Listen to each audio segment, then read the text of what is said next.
Busca a Jesús cada mañana y prepárate para un día genial, porque no hay día completo sin adoración. Hola, muy buenos días. Gracias porque están de nuevo con nosotros para estudiar de la palabra de Dios. Les saludamos con mucho gusto en esta mañana José Ramón y Roselena. Les damos una bonita bienvenida a repasar nuestra escuela sabática que lleva por título Pablo y los Efesios. Nuestro versículo Efesios 1, 9 y 10. Dándonos a conocer el misterio de su voluntad, según su beneplácito, el cual se había propuesto en sí mismo, de reunir todas las cosas en Cristo en la dispensación del cumplimiento de los tiempos, así las que están en los cielos como las que están en la tierra. Gracias, Roselena. Continuamos con esta lección número 1, ¿verdad? Para hoy, jueves 29 de junio, el título es Efesios, una carta colmada de Cristo. Y hoy vamos a ver cómo es que Pablo anuncia este tema en su carta, ¿verdad? Y el título, o mejor dicho, el texto bíblico para leer hoy es el mismo que hemos estado tratando de memorizar con nuestro versículo, ¿verdad? Es en Efesios 1, 9 y 10. Les leo. Dándonos a conocer el misterio de su voluntad según su beneplácito, el cual se había propuesto en sí mismo, de reunir todas las cosas en Cristo, en la dispensación del cumplimiento de los tiempos, así las que están en los cielos como las que están en la tierra. Fíjate, Roselena, que aquí Pablo anuncia este gran tema en su carta y lo hace como debe de ser al inicio de ella, ¿verdad? Nos dice que Dios quiere dar este misterio y este misterio es de cuál es la voluntad de Dios, que es lo que vamos a estar tratando en este tema de este día. José Ramón, ¿cómo se puede resumir el mensaje de Efesios? Fíjate que como ya lo hemos visto, los hemos estado viendo estos días, Pablo estaba escribiendo esta carta desde la prisión. Entonces Pablo presenta una visión del plan cristocéntrico de Dios para el cumplimiento de los tiempos establecidos y el papel de la iglesia en ellos.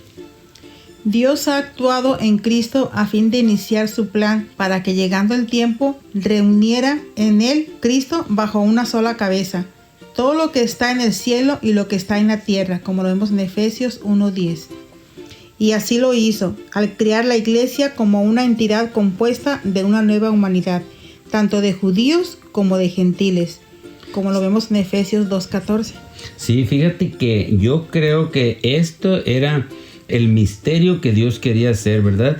De juntar tanto a judíos como gentiles, para lo cual Dios llamó a Pablo para esta tarea especial. Los creyentes, dice, son llamados a actuar en armonía con este plan divino, para señalar a los poderes malignos que el propósito supremo de Dios en esta carta era eso, ¿verdad? De unir a los judíos y gentiles. Como proclaman Efesios 1, 9 y 10, la unidad que Dios tiene en mente es cristocéntrica. Así que no sorprende descubrir que Efesios sea una epístola bañada de Cristo, que en todas partes alaba las actuaciones de Dios en Cristo y celebra el acceso de los creyentes a los recursos espirituales que Cristo les ofrece. Sí, porque esta carta nos habla acerca mucho de Cristo.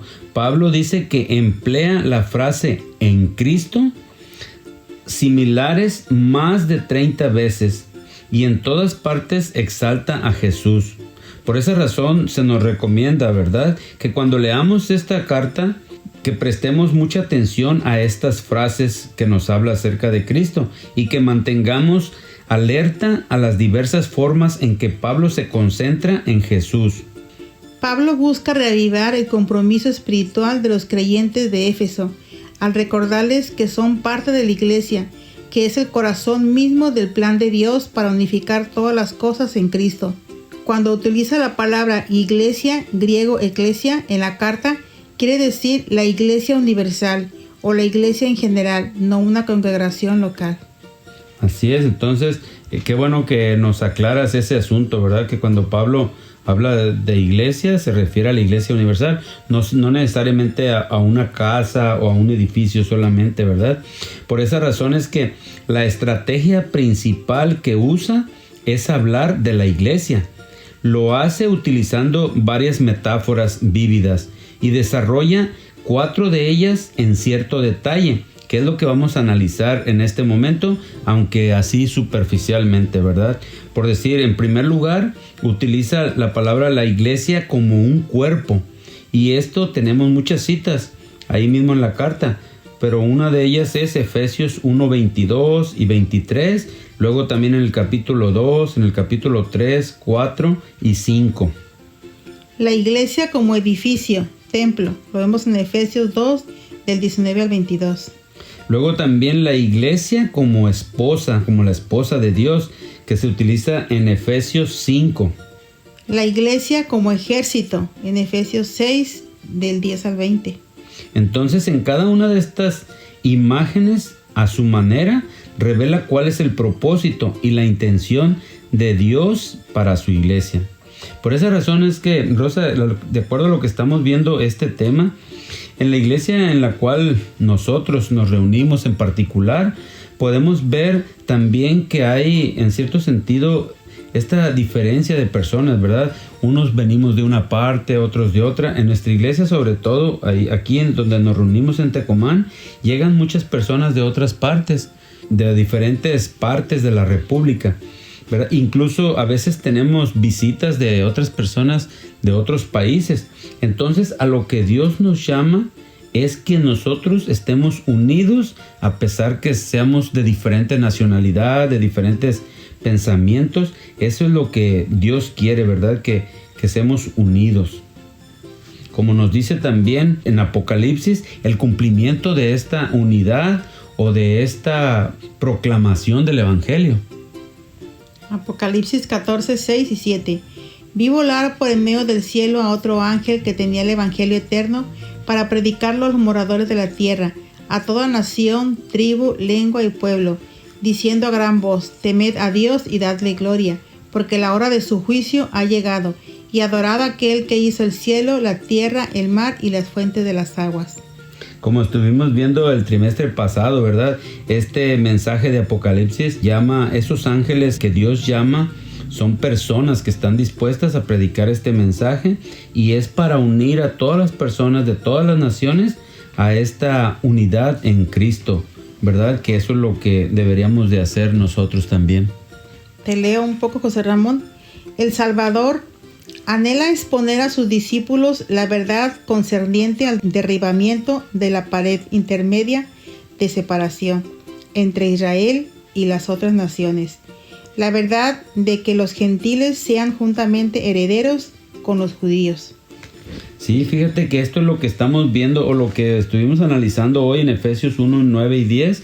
El misterio que Dios quiere es unir a los gentiles y a los judíos en aquel entonces. Y hoy yo creo que el mensaje para nosotros es unirnos también en Cristo a todos los que nos congreguemos de diferentes partes. Sí, como dice Efesios 2:14, porque Él es nuestra paz, que de ambos pueblos hizo uno, derribando la pared intermedia de separación.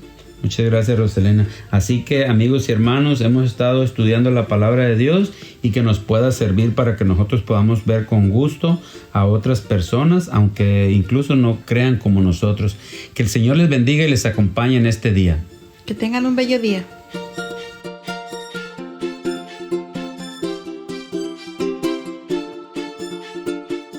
Te invitamos a que compartas la lección de Escuela Sabática en tus redes sociales, porque no hay día completo sin adoración.